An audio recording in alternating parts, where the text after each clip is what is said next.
Are the Chicago Bears about to receive massive news? We'll talk about that story plus a couple of other news items coming up on Chicago Bears Now, so stay tuned.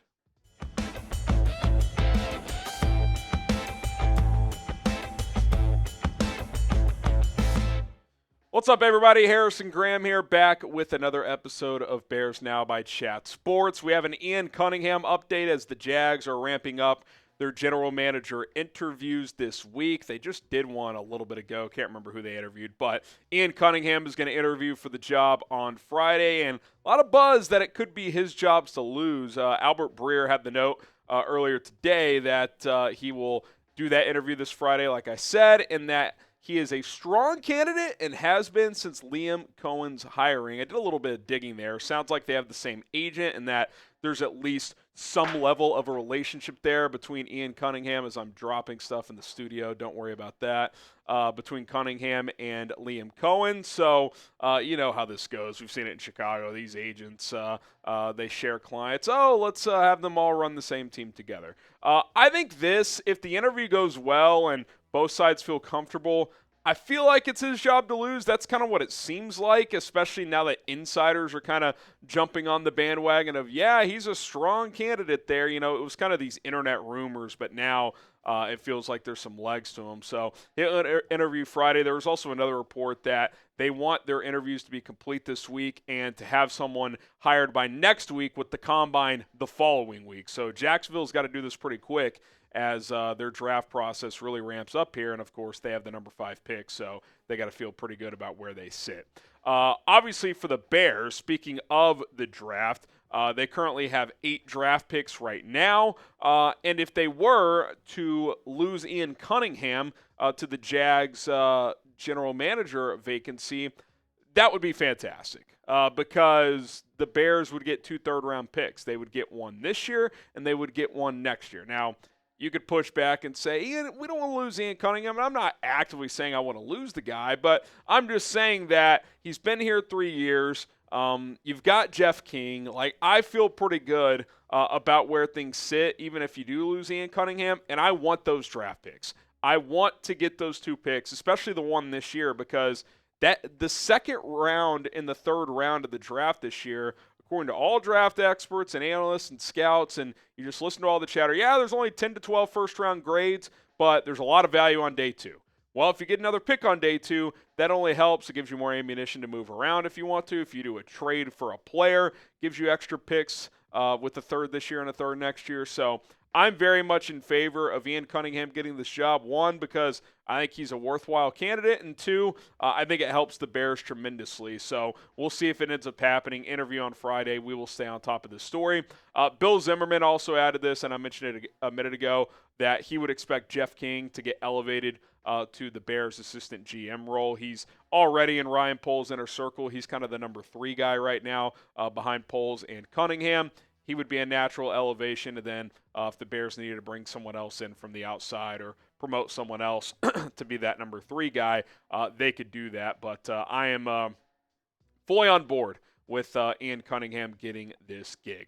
Okay, a couple of news stories I want to get to here in just a moment, but first, subscribe to the channel because we bring a lot to the table here at Bears Now and a lot of content for you guys. At least 2 videos every single day here on this channel. We go live every Monday and Thursday as well. We answer your questions, get you caught up on more storylines like the latest news and rumors, draft, free agency coverage, and a whole lot more. We're trying to get to 117,000 subs stat, so hit that subscribe button, turn on notifications. We will continue to keep you guys in the loop.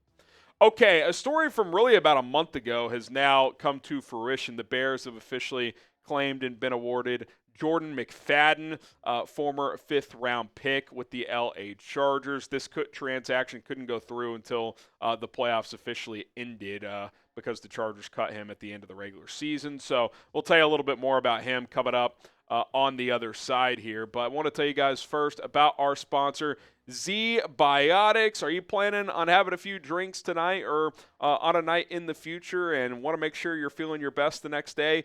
You're going to want to check out Zbiotics because, listen, I'm getting a little older. I'm in my 30s now, and I don't drink as much as I used to. But with Valentine's Day coming up and the occasional date night, I like to have a drink or two from time to time. And unfortunately, I don't bounce back like I used to. At least I didn't until I found Zbiotics pre-alcohol. Pre-alcohol is the world's first genetically engineered probiotic.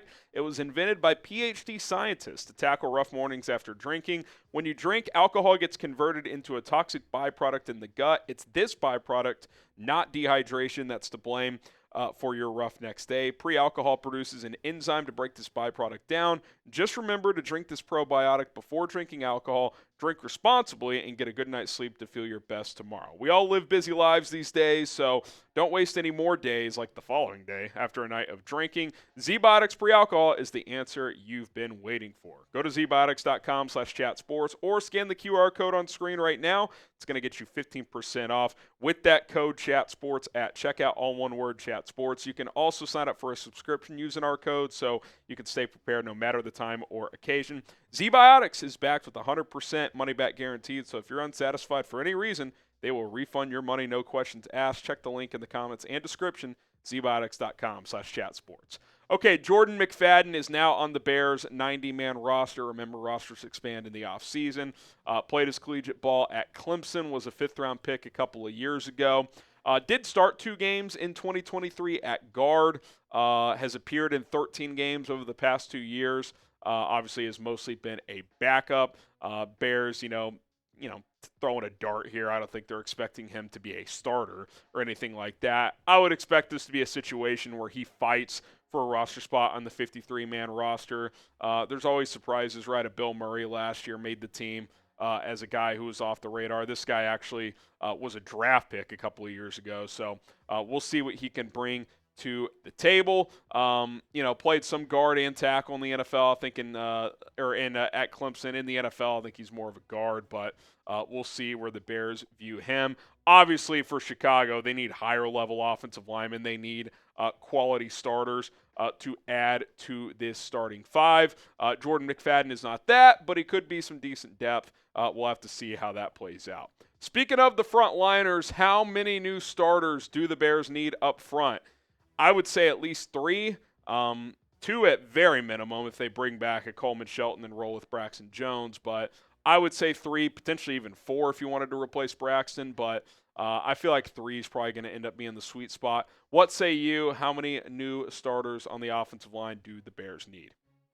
Okay, let's get to some coaching news, and then we will call it a day here on Bears Now. Ben Johnson is retaining 4 deep-level staffers to return in 2025 on his coaching staff. Kevin Fishbane with the scoop earlier today. He said a few more assistants who Ben Johnson is retaining as part of the new Bears staff. Zach Cable, Kevin Koch, Kenny Norton III, and Robbie Picazo all returning in 2025. Now, I assume they would be similar roles, quality control type of coaches, but this is the roles they served last year. Picazo was an offensive assistant, worked with the quarterbacks and receivers. Zach Cable was an offensive quality control coach. Kenny Norton III, defensive quality control coach, and then Kevin Koch, a defensive quality control guy as well. So I would imagine similar roles here these are the type of coaches that typically do get carried over, these quality control guys who do a lot of the grunt work that, quite frankly, the other coaches don't want to do. And